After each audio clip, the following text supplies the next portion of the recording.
From the deep southeast corner of Arizona to the bright city lights of Las Vegas, this is Mackenzie Kimbrough, a sixth-generation cattle rancher with deep roots in rodeo too. Embracing our heritage and keeping legacies alive, stay tuned as we showcase shades of our southwestern lifestyle coming together during the NFR.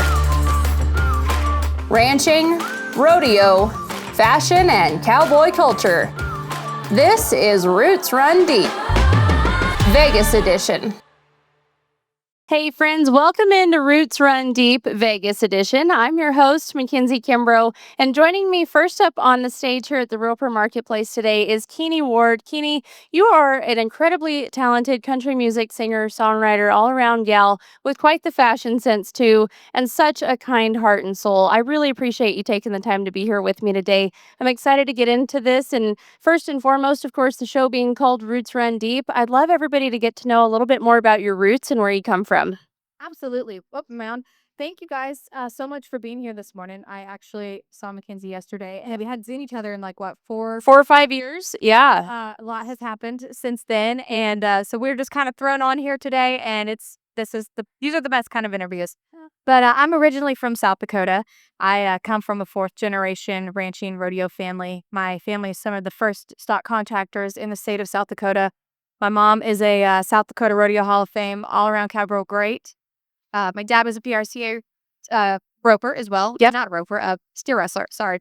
And then the rest of my family has always rodeoed and ranched as well. So I've always been the black sheep of the family because I do music and nobody else does music. But I'm very, very proud of my roots. I'm proud of where I come from. And like I said, I haven't been out here in a long time. So just to be able to come out here and like kind of rekindle the fire has been really good for me. I feel like God gives us all our own talents and we can't be good at everything. And not only are you, as I said, an incredible, singer and songwriter and such a great person, your family supports that. I mean, we're all given our specific passions and talents for a reason. And obviously you're on the right path with yours. You've had a really cool career so far. Of course, nowhere near done with it yet. But like you said, kind of relit that fire. When you first started out into the music industry, what was your thought process? You just dove in head first. How did that all look? Oh yeah. Well, let me say I have a passion for rodeo as well. Yeah. I have always had barrel horses and ran barrels and all of that. But when you do music and you're a barrel racer, it gets very expensive. And so you kind of have to have like one or the other hobby because they're very expensive hobbies. But yeah, I moved to Nashville right out of high school. I was in a duo. We had a deal in Nashville. We were called the Damsels, and we hit it hot and heavy. And I think when you're really that young, I was thrown head first. Everything came at us. It was a whirlwind. Great. And as I get older and I mature, I have just grown immensely in my relationship with Christ. And I know that sometimes our plan is, well, all the time, our plan is not always God's plan. And that's a good thing. And I thank Him now for shielding me from some of the experiences in paths I could have been going down because I think God definitely guarded me. And I had a little boy 2 years ago. My husband and I have a 2-year-old son, and I kind of didn't know if I was going to do music again. And the Lord has placed it really heavy on my heart, and the doors that have been opening are wild. And I just kind of am along for the ride right now. And if something happens, it happens. And if it doesn't, it doesn't. I'm just so happy with my life right now. And I'm so blessed and thankful. And I'm at the best place in my life right now, I would say, just because I'm doing music because I love it now and not because it's like my main job or I feel like I'm trying to keep up with everybody else. I'm doing it now because it's my passion. And that's a great place to get back to. Oh, definitely. That is, if you don't love what you do day in and day out, it becomes a job. And they say, if you love what you do, you never work a day in your life. That's not true. You work your butt off because you want to do a good job and you want to be successful at the thing that you care the most about. And especially now, raising a young family and balancing everything. What would be some advice to younger girls or even, young moms that are wanting to pursue a career and jump on those passions, but also are passionate about having a family too? Yeah. I read something the other day and I'm totally going to butcher it, but it was like, your dreams are not a threat to your momhood. Oh, that's a good one. And it was so good for me because mom guilt is such a real thing. And this is only the second time I've ever left my little boy. I left for the first time for a show in September, and I've always traveled. Like, I mean, I've traveled overseas. I've done all of the things, never had an issue. And the travel anxiety that I have had lately, just because I'm like, oh my gosh, is he going to be okay? Like this, and this. And my husband is phenomenal. Like, that kid's happier probably now that I'm gone than when I'm there. But it is still a real thing. And I think that that's been the thing that's been playing over and over in my mind, is that your dreams are not a threat to your momhood, and the Lord's going to provide. And you just have to, I am learning to put my trust in him, and that I am not in control of this show that I'm on, this life, this road. And if I need to get off of it, I'll get off of it. But just work and enjoy what you're doing, I think. And that's where I'm at now. I'm doing songs that I want to do. Yep. I'm writing things I want to write. And honestly, that makes the biggest difference. It's hard when you're young and you're in the game and everybody, has an input. Sure. And at the point where you're young in the game, I feel like maybe you're not as ready to stand up for yourself either. Not you specifically, but just like Oh, young true. women in the industry, because they're trying to make their big break and they don't know who they're supposed to be impressing, or, they don't know what to say yes and no to. And so they throw themselves in and they're like, yeah, I'm up for whatever, which is great. That's 100% necessary. Yes. Exactly. But it's cool that you're at a point where you can kind of get more structure into it and really, pursue things that light your fire. And it's okay to turn things down Yeah. that aren't good for you. Yes. And before I did everything, I'm like, okay, I gotta be here, here, here. Yes, I'll do anything, And Sure. now I'm like, that's not what I'm doing. But Yep. thank you so much for the offer. And that's okay. And I think when you get to that place, Mm-hmm. that's a good place to be. Sure, and there's peace in that, and that almost allows you to be more creative and to have that freedom. You mentioned you're back to doing the things that you want to do, especially when it comes to songwriting and putting out music that you really care about. You have some new music out. Let's talk about that. Tell us what the story behind this is. Yeah, well, I've been releasing some covers and things like that because I've always wanted to do that. And everyone's like, "This Sure. says don't do that," but I'm like, "No, I want to do that." And you know what? It's done really well. But I have been writing a lot with some good friends of mine and some just terrific songwriters in Nashville. And I released a song last week called "Taming Mustangs," and I wrote it a couple years ago. I haven't put it out because it's been on hold for some things like that, and I'm still hoping that it will get cut because at this point in the game, like, that's what we're after. We Sure. really would really love somebody big to cut our songs, um, but at the same time, it's not gonna hurt for me to do those songs that I love. And somebody asked me the other day, like, "What's your vibe? What's your," or I don't know, is that what people say now? "What's your vibe? What's your I don't know. That's what I say, so that's what we're going with. I don't even know what any of that means. I'm just like, if it's a great song, Yeah. I wanna sing it. If it doesn't fit this category or this category, I don't care. It's a great song, I wanna sing it. So, that's just kinda where I'm at, just writing great songs. So there's also a song out there called "I Just Want to Be a Cowgirl," and I feel like that it's just kind of it goes back to your roots a bit, and it's something that I think a lot of people really want in their life right now is, I just want to be a cowgirl. There's a romanticized image of the Western world and whatnot, but the true cowgirl spirit is something that can be embodied in so many different ways, and I know that's something that, I honestly, you said you didn't really go to the rodeo side of things, but I feel like you really embody the cowgirl spirit because of the way you were raised and then the grit and the tenacity and also the grace that you have when you are pursuing your career, when you're raising your family. I know that as a strong woman in the industry, Lainey Wilson mentioned something about this the other day. You've got to surround yourself with other strong women and mentors and people that will pray for you, pray with you, and all of that. And you've had some really beautiful mentors that are like family to you. I'd love for you to share a little bit about them with us. Oh my goodness. I have the best mentors in the world. I'm just going to tell you that right now. I was listening to a podcast the other day about how when Jesus was healing people and the friends of this guy lowered him through the roof, and he was like, "I healed him because the faith that his friends had." And my friends are amazing. One of my biggest mentors in life is Susie McIntyre Eaton. Her husband's actually going to play for me later, but this woman has championed for me since I was 2 years old. Her sister Reba there have done so much for me, opened so many doors. I remember when I first moved to town, I said, "I wanna be a singer." Susie was the first one that brought me to Nashville, and then Reba sent me numbers and were like, "Here, get in touch with this person." And when my mom left, she said, "She'll be okay, I'll take care of her." Oh, And that was so sweet. Linda Davis, I've gotten to be very, very close with her as well, and I mean, she's literally like Miss America. Everyone loves this woman. She is the best friend to every single person, and she's like that behind closed doors. And I told her the other day, we did a veterans event, and I said, I just want you to know, like, you're insanely talented. The world knows that. yes. But the world doesn't know, like, what everybody else sees behind closed doors. And that's what I feel like you should be the most proud of because you are just incredible. And then just so many women behind the scenes too that are not on stage. My list is long, and I would not be remotely close to the person I am without them in my life. Sure. And I think that's so integral to not only career success, obviously, but just being able to sustain. The music industry is a tough one to be in, and having those kinds of women in your corner in the industry, but also where they can mentor you and support you in your life and raising a family and all of that, it's really important. So it's so special that you have those people in your corner. You've performed in a lot of places. You've had a lot of opportunities. I'd love to hear some of your most memorable moments so far in the career.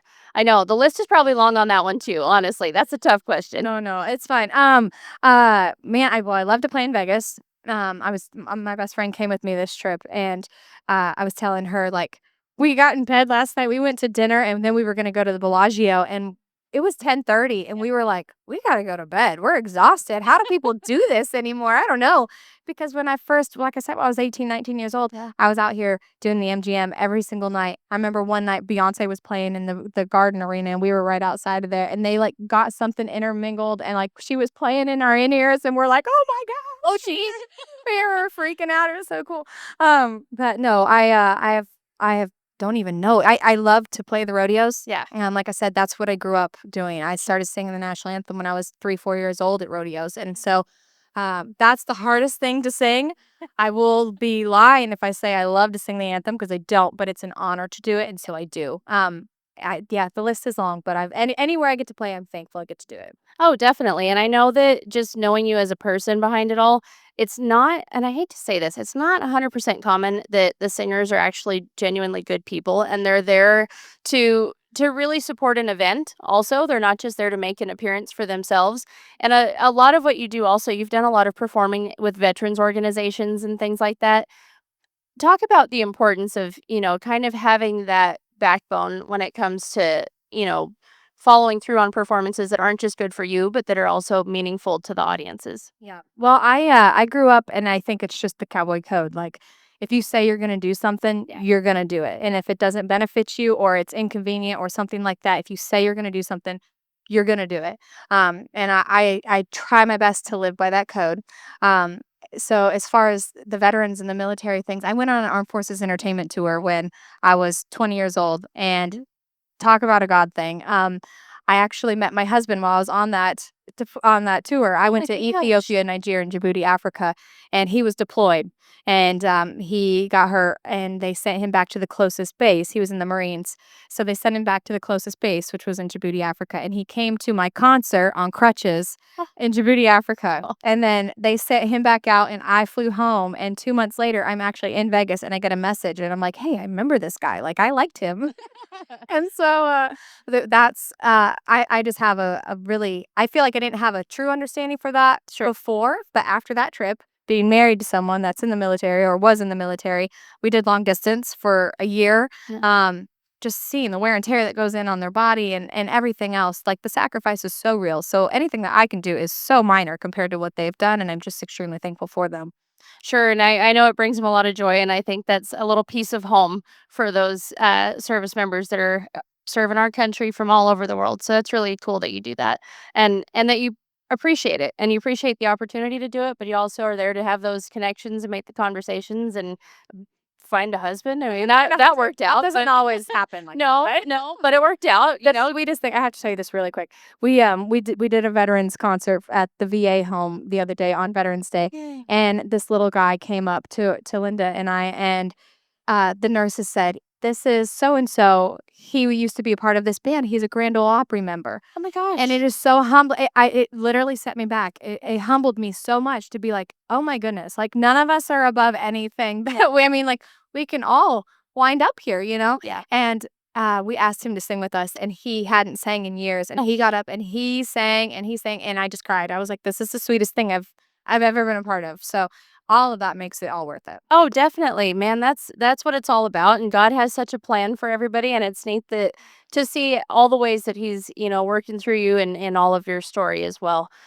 Before we close out the interview, we're gonna sing for us here in just a minute, but I couldn't let you leave in such a stylish outfit being at the NFR without just mentioning the fashion sense. I've always loved what you've worn, and of course what you guys have to wear to perform in needs to be like, impactful because that's part of the show. But talk a little bit about your personal sense of style and just how you put together outfits for something like the NFR. Girl, that is so funny that you said that because I feel like I used to like really put on a story and be like, well, I got this here and here. And I'm just so real now. I am going to catch a red eye flight tonight. Perfect. And we want to go shopping. I didn't have anything to wear. So I am wearing my airport outfit. And I borrowed my friend's jacket and threw on some boots. But I typically love to shop small. Yeah, I think that's really important. They're the people that, pay for your kids' baseball teams and things like that. So when I can shop small, I'm going to shop small.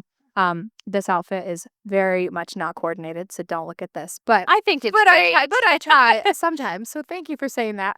I think that just, shows the point of if you have a good statement piece like a denim jacket, then that's all you need, right? That's right. Throw a hat on, you're good. Yeah. Keenie, thank you so much for being with me. We'll reset the stage and get you to sing a song for us, but how can people follow along with everything that you're doing? Yeah, so I'm trying to get all the social media things going. It's like my handle is Keenie, Keenie word on Instagram. I told somebody Yahoo the other day, like handing out my email. And then it's also the same on Facebook and on TikTok. Perfect. Thank you. I appreciate you and your heart and for you for taking the time to be here to go before you go catch a flight. Thank you guys so much. It's always a joy to have you here, Keenie. We'll be right back. Stay tuned because she's going to sing for us and you won't want to miss it.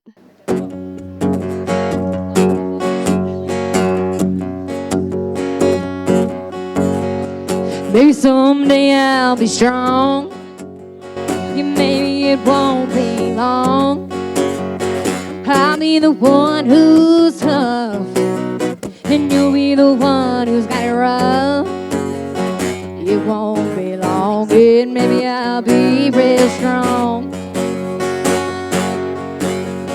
Maybe I'll do things right. Maybe I'll start tonight. You'll learn to cry like me. Maybe let's just wait and see. Maybe I'll start tonight and I'll do things right. You'll control me, oh so boldly, rule me till I'm free. The pain that shakes me finally makes me get up off of my knees. Yeah, yeah, yeah, yeah. Maybe I'll be fast as you, and maybe I'll break hearts too. But I think that you'll slow down when your turn to hurt comes around. Maybe I'll break hearts and be as fast as you.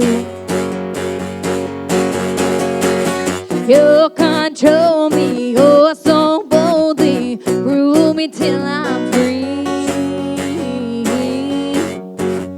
Pain that shakes me finally makes me get up off of my knees. Yeah, yeah, yeah, yeah. Maybe I'll be fast as you, and maybe I'll break hearts too. But I think that you'll slow down when your turn to hurt comes around. Maybe I'll break hearts and be as fast as you. Maybe I'll break hearts and be as fast as you. Thank y'all so much for having us.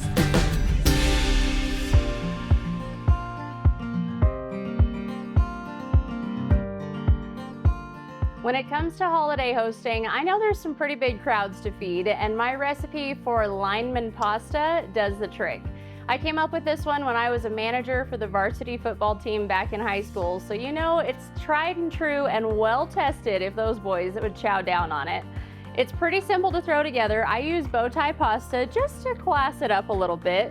Once it's cooked and drained, toss it with about half a stick of melted butter, along with some Fiesta shredded cheese, chopped bacon, a whole pound of Italian brown sausage, a whole block of softened cream cheese, and Italian breadcrumbs. We're getting a little extra seasoning here.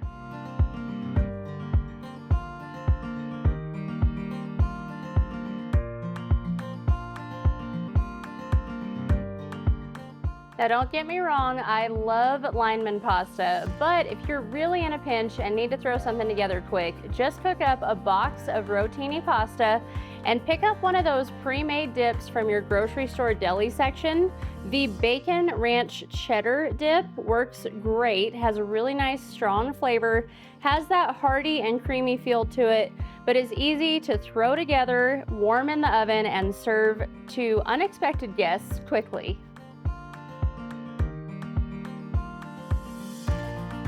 Now this dish is best served warm, so just keep it covered with foil on low in your oven until you're ready for your party. This one's gonna be a quick crowd favorite. If you wanna try it out for yourself at home, pick up a copy of my cookbook, Roots Run Deep, Your Ranching Tradition. I promise you won't be sorry.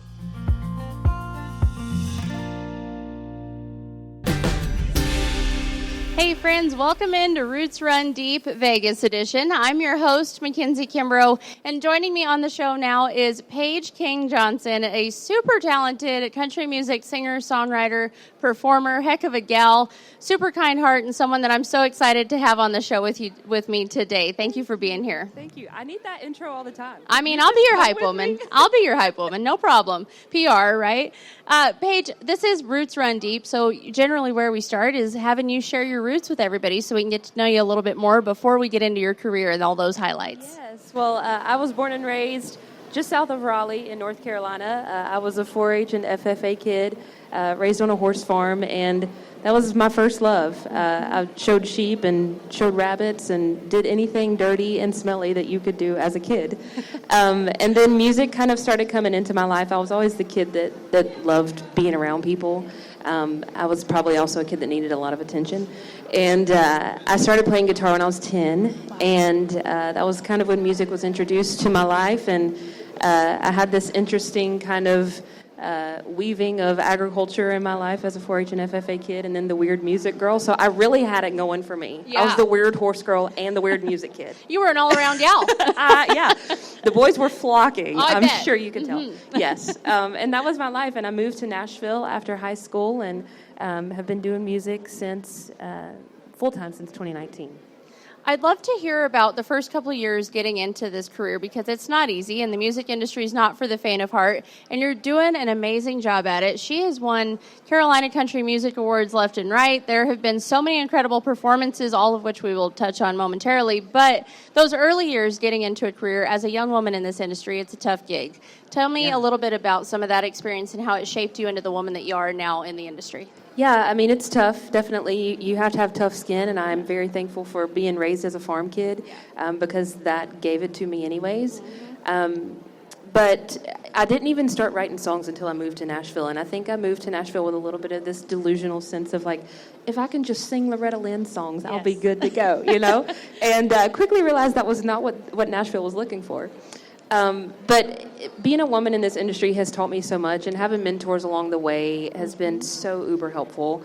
And you just kind of, you have to find your little tribe of people that you trust and that will lift you up and that will hold you accountable to being, you know, having good morals and being a good person and staying true to who you are. And that's so important in this industry because a lot of people have a lot of opinions about what you should look like and what you should sound like and all the things. And at the end of the day, you know, I have to stay true to who I am. And that's something that you have to keep reminding yourself, and you're like, oh, I'm not going to lose who I am, but it's a very easy thing to do when you have so many different people coming at you from so many different angles. And so I've learned a lot. I'm still learning, and I'm always an open book to anybody about everything, but it's a really cool job, and I've been so immensely blessed by the Lord with everything that has happened in my life, and it's just crazy. It's crazy, but it's such a great roller coaster of a ride for you. I feel like there's been so many highlights over the short course of your career so far. I mean, it's been really packed in there. Before we get into like people you've performed with and all of those fun things, of course, being rooted in agriculture and maintaining that in a career is something really special, and I think you handle it really well. You were North Carolina's first music ambassador. That was a gig with the Department of Agriculture. Yes. How did that come about? What was that? What's that like for you? Yeah, it was crazy. Truly an answered prayer for me to find a way that music and agriculture would come back together, because I thought I had left that behind in 2015 when I left my house in North Carolina. But I got a call from the Department of Ag guys, and they had known me from when I was a 4-H kid, and really they just wanted to keep up with me and what I was doing. They had known that I was kind of touring around and doing all the things, and they were like, we've never done this before, and we don't really know what this is going to look like, but would you be interested in being an ambassador for the Department of Agriculture? I'm like, well, heck yeah, sign me up, tell me where to go. And so I spent 18 months traveling around the state of North Carolina, and I got to go into different schools and talk to kids about agriculture and about music, and kind of educate them on the opportunities that are in agriculture, because I don't think people realize how cool agriculture is. Definitely. And how many different opportunities there are for jobs, and how very much so needed that they are. And so it opened my eyes a lot. And even as a kid who grew up in agriculture in North Carolina, I learned so much that I still take with me everywhere. And I'm like, did you know that North Carolina creates 50% of the sweet potatoes that are consumed in the United States? Oh my gosh, I did not know. That's a fun fact. There you know. I think it's really, really cool that, of course, being rooted in agriculture, but that's something that you're carrying with you in a career. That was a special opportunity, of course.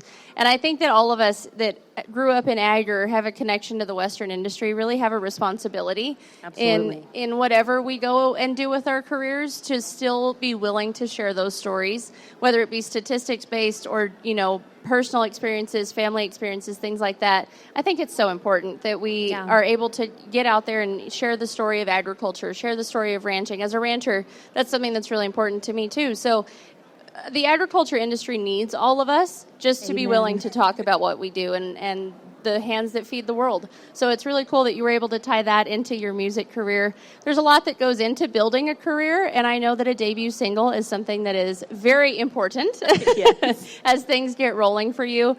Correct me if I'm wrong, but debut single title was Water Down the Whiskey, right? It was, yes. Yeah, and that was in the number 29 spot on the Music Row charts. Yes. That was impactful. Yes. What was it like to have a single do so well, and what went into that song? Crazy. I mean, I had never taken a single to radio, and so I was like completely in the dark at that point. I had no expectations whatsoever. I'm like, if some little station in Pennsylvania decides to play my song, that would be really cool, And then to keep getting all these reports in of, this place, and we have, 30 states right now, and I'm like, what? I didn't even know they existed. How do they know I exist? But it's incredible, because I always know, and to stay humble and know that I am not owed anything in this industry.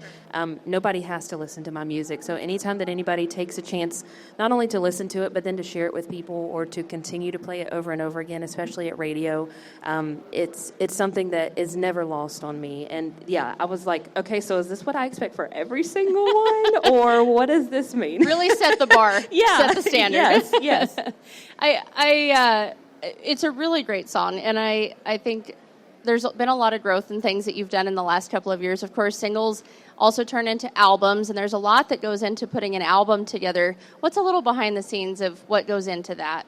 Well, it was a 3-year timeline from the time we wrote the very first song for the album until it went out into the world. And I was sick of every song on that album by the time it came out. Just insider note for anybody. But it was a lot of work, and especially as an independent artist, to have that piece of work to then be able to go out and I was like, this is my baby. Here, please take care of it and be nice to me, please, But I had a lot of fun and got to make it with, I got to choose who I got to make it with. And so it was all my friends and so many different hands on it. And then me having the final say on everything just meant so much as a woman to be able to put my stamp of approval. And this is something that I'm really proud of. And also I've put a lot of blood, sweat, and tears into this. And so it was very meaningful to me in a whole lot of ways. And that's something that I think doesn't happen as often as people feel like it does. Maybe from the outside looking in, they're like, what do you mean that an artist doesn't, get to pick the people they work with or get to choose the songs and help write the songs that are on an album? Thankfully, I think it's changing a bit now that a lot of the main, singers are also really hands-on songwriters. But for a while, the industry was, not really letting that happen as much. There were songwriters that could sing, and then there were singers that got songs pitched to them. Exactly. And which we need neat. both. Absolutely. Songwriters need the artists to be releasing their songs as well too. But to have a hand in knowing this is my story, or this is a story that I would want to tell, it does bring a whole new aspect to it. That's really cool. And when you talk about it, the album's called Honky Tonk Heart. When you talk about your music, how would you describe it to people? Very country, like country with a K, if it could be. Very much so. I'm so very much rooted in small towns and the whole agriculture industry and my faith. And so I hope that all of that it is a theme that's weaved through most of those songs. Yeah. There's been a lot of memorable moments for you through the last couple of years, especially. I know there was a Grand Ole Opry appearance alongside Pam Tillis. That's a huge deal. I'm still recovering. I would be. Oh my gosh, I'd ride that high for the rest of my life. My goodness. Talk through that experience, because not everybody gets to go up on that Opry stage. Yeah, and I honestly didn't think that day was coming for me anytime soon, but Pam Tillis has been an amazing mentor for me over the years. She's produced a lot of music videos for me. We've worked together on photo shoots, and she's just kind of like my big sis in country music. And she called me up last summer, and I remember the day very vividly. I was sitting on the back porch with my dad, and she calls me up. She was like, hey, so I'm playing the Opry on July 31st. And I was like, oh, is she going to ask me to come backstage with her? Whatever. She's like, what do you think about coming and playing a song on my set? And I was like, I don't think I have to think about this. I think this is a duh. Yes, for sure. And so it was so surreal. And to have somebody like Pam Tillis, who has been an Opry member for years, to trust me with her time on the Opry and to put her name alongside mine, it's not lost on me. And I'm so grateful for it. And I blacked out for 3.5 minutes, but they said it was cool. So I'm going to take it. There's photographic evidence of it somewhere, I'm sure. Yes. I think it's really funny that you say that, because a lot of times when I do like talking segments and stuff like that, I black out too. Yeah. So you're like, where did that 10 minutes go? Yes. I don't know. What did I say? I hope I didn't sound like a dummy. Right? Yeah. Especially on those really meaningful life experiences. That's a once in a lifetime. You don't get to do the Opry for the first time a second time. No, you don't. Absolutely not. So I didn't want to mess it up. No, I'm sure you didn't. I'm sure it was a very successful night for you. There's been so many great performances through the years. CMA Fest, NASCAR, NRA, Dollywood's Harvest Festival, State Fair, all kinds of really cool appearances. What have been some of your favorites aside from the Opry? Yeah, that's a hard one to top. Honestly, even with the big stages, whenever I get in small rooms with people who are there to listen and they care and they're asking the questions about where the songs came from, those are the meaningful ones, and those are the ones that stick with me for the longest. And especially when you're treated so well by venue hosts and stuff like that. And so all of them are my favorite in different ways. Obviously, the Opry came with a whole lot of like hype and fun stuff, but then you get in a small listening room with people. It could be 25 people, but they came to listen, and they bought a whole bunch of merch, and they have followed me along for years, and that means a whole lot to artists like myself. And so they're all meaningful in some ways. And then like to come play Las Vegas for the second year in a row is really cool too. So speaking of playing here in Las Vegas, tell everybody where we can find you for the next couple of days. Yes, so I'll be here on this stage today, and I don't even know what day it is. Saturday, today and Monday. And then I'll be over at the Stetson Country Christmas Sunday and Tuesday. And then I'll be at Losers and MGM, and I don't even know where I'm going to be. Honestly, check the Instagram. That's where I'm going. What is the Instagram handle? Let's put that out there. Yeah, so it's just at Paige King Johnson on Instagram, Facebook, TikTok, YouTube, all the places. That's awesome. And of course, if you're here in Vegas, be sure to come check her out. Follow along on social media and find all your music. We're not quite done with you just yet. Yes. There's a lot of people that you've shared the stage with through the years. Lots of big names. I won't even be able to list them all because I don't have that kind of lung capacity. But there's been some really interesting, ranges of people too. Anywhere from, Kane Brown to Clint Black to Joe Nichols, Scotty McCreery, Diamond Rio. Like the list goes on. We've got them covered. We've got them covered. When you were, growing up and getting into music, who would be someone that you wanted to share the stage with most? What was an idol that you thought, man, that'd be pretty cool someday? Yeah, there's a few. I mean, if we're talking dead or alive. Either way, yes. Loretta Lynn would be huge. She was one of my biggest influences as a kid, and Patsy Cline as well, too. To be able to do that, to collab with George Strait, like, give me a call, brother, I'm waiting, There's so many people, and then there's a laundry list of women in country music that I would just love 10 seconds with to just like pick their brain, or to go take them out to get chicken salad or something. I don't even know, but there's so many lists, and it's just I'm so grateful to have had so many women in the industry who have forged a path for people like me to be able to even dream a dream and go chase after it. There are so many really powerful women in the country music industry, and it's neat to see that mentorship is transcending through generations, and those women that have been in it since the beginning, that put in their blood, sweat, and tears and their time and made it, are investing in this younger generation that's coming up because they want you to be successful. They know what it took for them to be, and things have changed, and of course now we have social media and all these other venues of potentially going viral or getting your name out there or getting to connect with the community, but there's a lot of women in this industry, and it's great that they stand with each other. I'd love to know your thoughts on social media and how it's kind of impacted. How much time do you have? The short thoughts.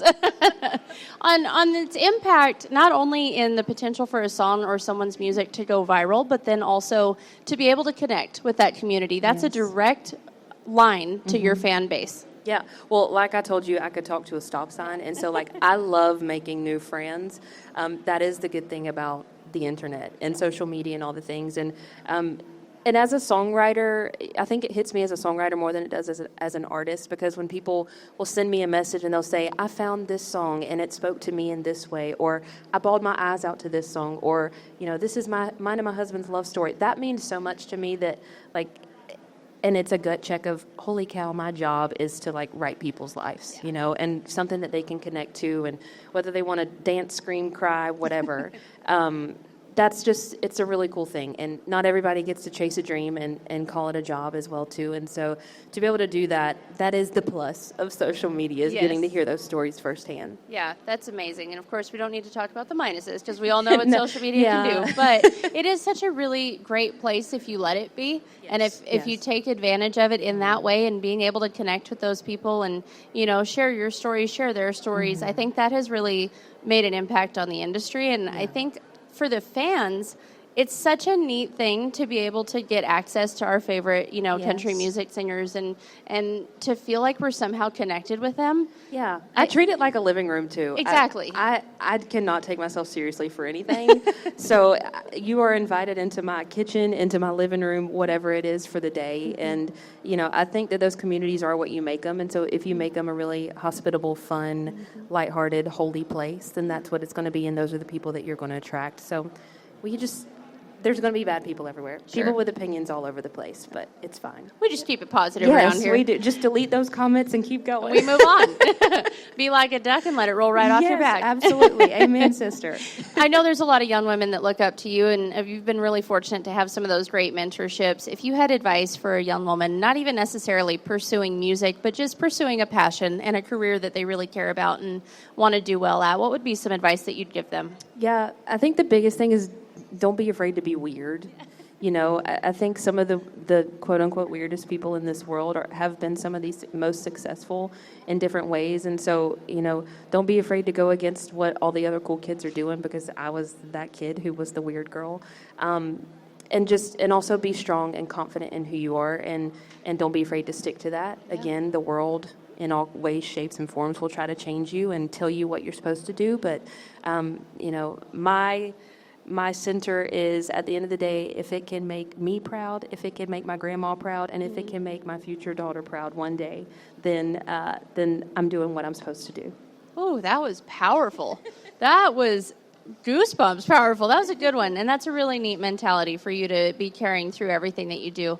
On the fun side of things, before I let you go and before we get to hear your music later on the show, I want to talk about fashion just for a second because we are at the national finals. Yeah. Obviously, Gala. both of us like to put together an outfit. You've got a very cowgirl classy look going. Thank you. If you were to describe your style, what would you say it is? Yeah, all over the place. Would Perfect. that be an option?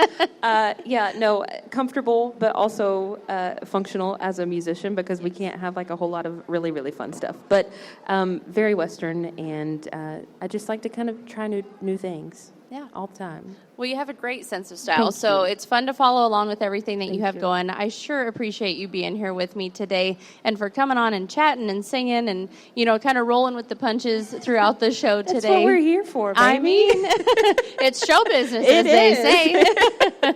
Paige King Johnson, thank you so much for being on Roots Run Deep today. Y'all be sure to follow along with her, check out her music, and go support this gal because she's making moves in the industry.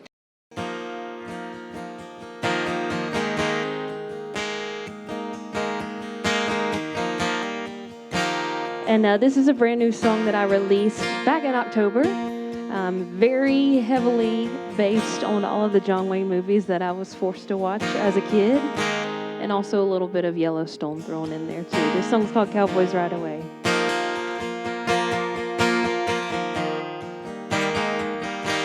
Well, everybody hurts and everybody bleeds.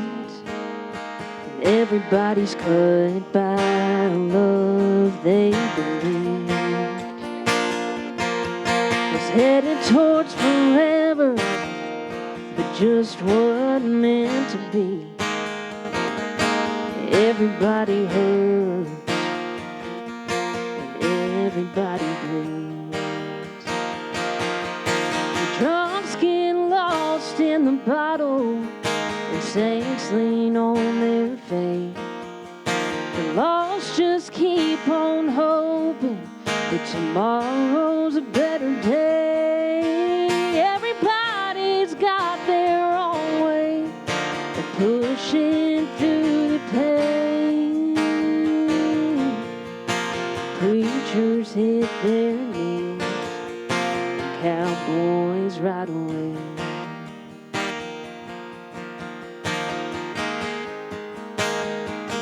Sit tall in the saddle, they let loose of the reins, with a heart tough as leather, so they don't feel a thing. Keep their eyes toward the sun, and not back where they were. Just gotta ride fast enough to try and outrun the herd. Drunks get lost in the bottle, the saints lean on their faith. The lost just keep on hoping that tomorrow's a better day. Everybody's got their own way of pushing through the pain. The preachers hit their knees, and cowboys ride away.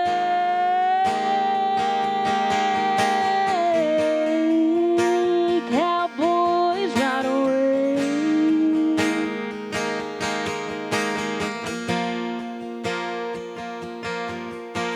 Drunks get lost in the bottle, and saints lean on their faith.